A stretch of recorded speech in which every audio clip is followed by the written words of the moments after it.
In this video, I will demonstrate the Kitchener bind off in the round on one needle. This is a companion to my cowl patterns, which are double knit in the round. This shows an alternate method of grafting the outer layer to the inner layer across the top to connect them, which is a perfect mirror of the two-color invisible cast-on that I show in another video. Now, traditionally, when you do the Kitchener stitch, you would separate onto two needles. You would slip the white stitches onto an outer needle and the blue stitches onto an inner needle and fiddle with two needles and a yarn needle.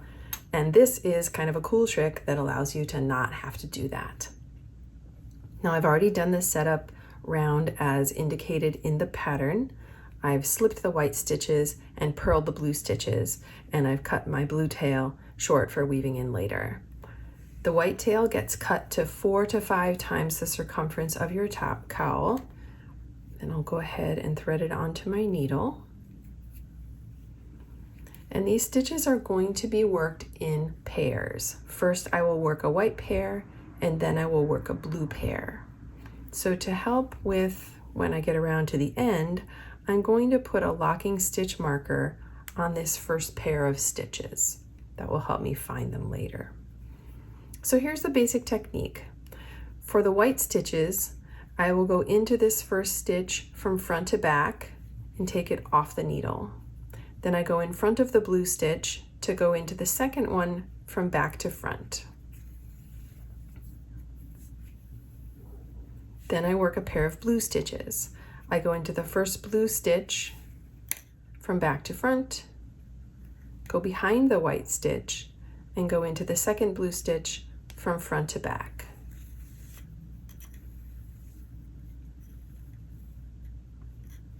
Now I'll do another pair of white stitches. Go into this first stitch front to back, or you might think of it as going knitwise, and then the second one purlwise. Snug it up. And then the blue stitches, first one purlwise, and then go behind the white and do the second one knitwise.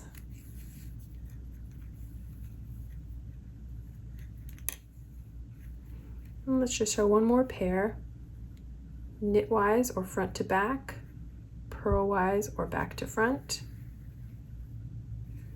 and then purlwise or back to front, behind, knitwise or front to back.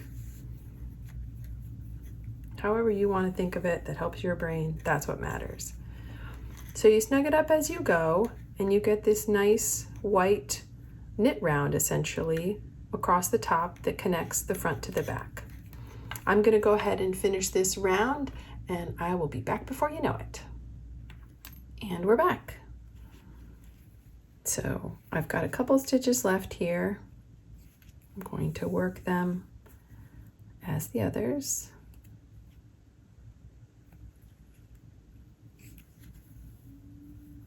And then I have my last pair, which includes what's on the needle and what's on my locking stitch marker. So I go into my first white stitch from front to back or knitwise, and then I pull this up and I find my first stitch, which is now my last, and I work it back to front or purlwise. And then for the blue, I go in purlwise or back to front, and then behind this white and into this one knitwise. Then I can remove my marker and snug it up and just tidy up the tension and weave in the ends as you would.